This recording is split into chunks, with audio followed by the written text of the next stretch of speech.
Evening, folks. Another car video. Thanks very much for watching. Just wanted to make a quick one here about the politicization of this whole COVID-19 thing. Originally, when it first reared its ugly head, there was discussion of making it, we're all in this together, right? This is a national crisis and everybody needs to come together to fight it. Well, that was short-lived. And I don't think it lasted an hour. The media were already on Trump. Doesn't matter what he does. He's got to be attacked. Doesn't matter what he says. Doesn't matter what his response is. He's going to get attacked for it. So coming together was a non-starter, basically. But the level to which it's been politicized now and tribalized it's uncanny. It's basically, if you are one of these people who says, okay, enough is enough, we need to open the economy back up, people need to go back to work, people need to go back to making a living, businesses need to open back up again, you're an idiot Trump supporter. That's all there is to it. And it doesn't matter what your political affiliation actually is. And I encourage you to watch my my friend Irving Twin's most recent video regarding it. He made one called, I think it was called the Left Can't Meme, but basically it's with regards to the memes that the left or the TDS sufferers are putting out with regards to people protesting being basically put under house arrest, being told they can't run their businesses, being told they can't engage in social activity without very specific restrictions, being told they have to go outside and wear masks even when they're not around anybody. He's got a good take on it, and I encourage you all to watch it. I'll link it in the description. But it's uncanny that we got this way. But it shouldn't be surprising. There is not a thing right now that goes on in politics or that goes on in the world that is not politicized in one way or another. And what it indicates to me, when the people are being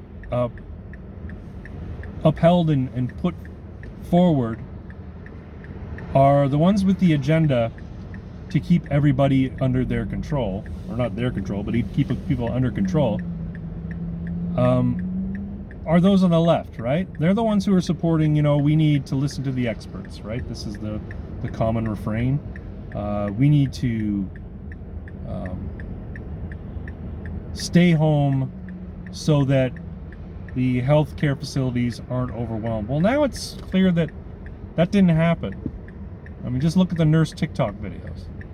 Right? And I know that's not every hospital, that's not every healthcare situation, but the fact that these people are our front line and they're saving lives and they're putting themselves at risk, and they're heroes. Yet, while people aren't allowed to run their businesses, they're making these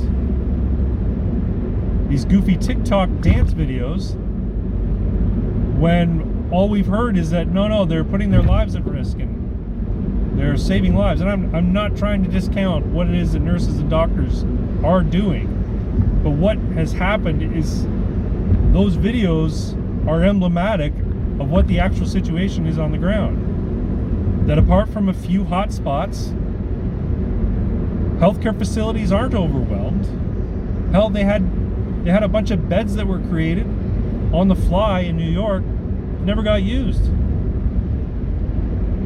And New York is still a hotspot, and Governor Cuomo is still handled it very, very poorly. Why he's being elevated by the left as some hero of COVID is beyond me, but you know what I think it comes down to? He's got the candor and the brashness of Trump, but he's a Democrat. And he's what they want to see. They look at him as the foil to go against Trump. And that's why they're pushing so hard for him to run. By the way, Biden's not going to be the nominee.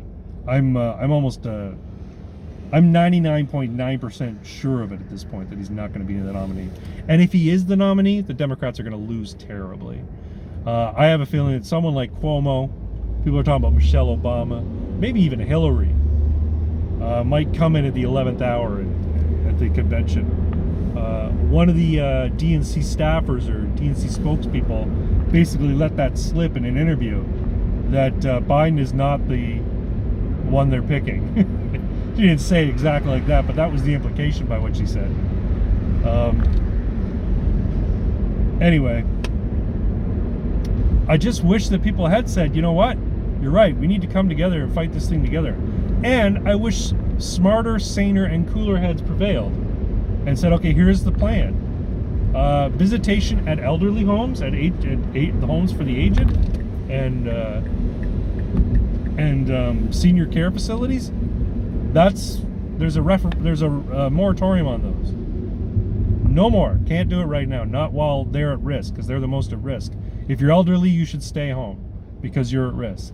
Everybody else, go about your lives as normal. But cough into your sleeve, wash your hands, and avoid too much physical contact with your colleagues and friends and family. That should have been the response. That was roughly Sweden's response, right? And what has it shown us? Sweden didn't shut down their economy. And lo and behold, they have a mortality rate and an infection rate that's not that much more than anybody else nearby, with similar population and similar, population density in specific large cities, right? That did shut down their economy. So what did shutting down the economy do? Well, it ruined people's lives. People lost their businesses, lost their jobs. Didn't seem to save many more lives. Maybe there's an argument that could be made that the infections would have been a lot higher, but if that were the case, whence cometh Sweden? Because Sweden didn't have the same situation, or had roughly the same situation as its neighbors, who did shut down their economies, who did make it so that only essential workers were allowed to go to work.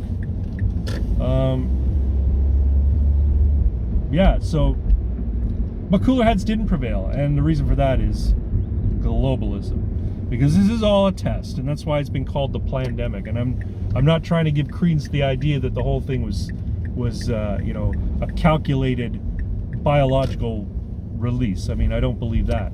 But the response to it and the way people got on board, in terms of like Western governments and other governments got on board like in lockstep so fast, indicates to me that they had this agenda on how to respond to something like this planned all along.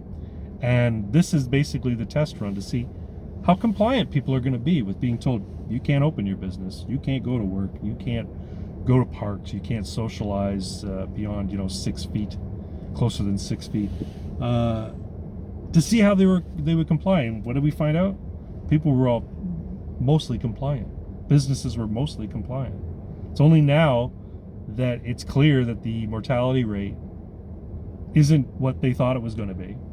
It's roughly that of the flu. It might be a little bit more deadly than the flu, but not a huge margin. People are saying we need to go back to work. This is bullshit. It's gone on long enough. And the people who are doing that are being called idiot Trump supporters, and they want grandma dead. And I mean, again, it shouldn't be a surprise, but this divisive tribalist approach to everything that happens in the world today, it's going to be our undoing.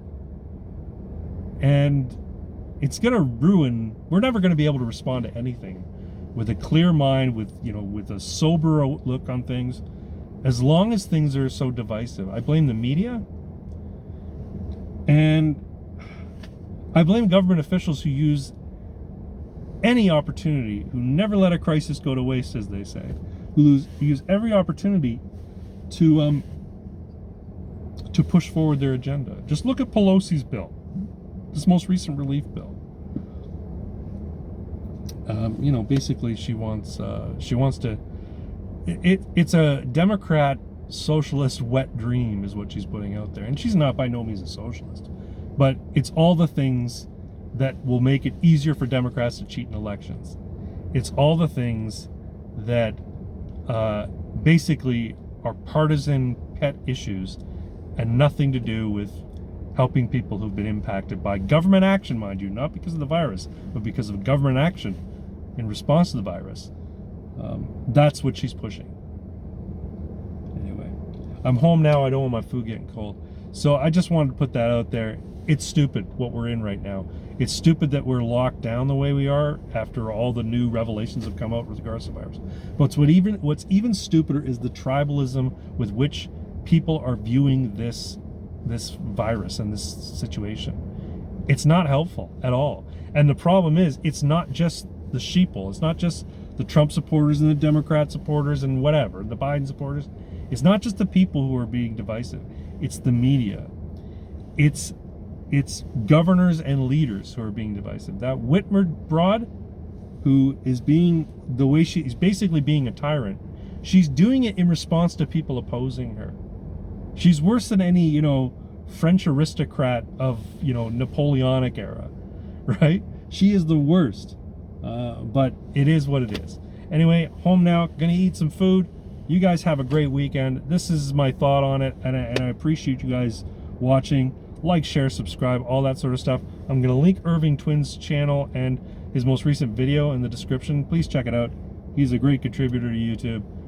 Puts a lot more work and effort, and I would say even though he drinks, he's got a mind as sharp as a tack. Anyway, talk to y'all later. Take care.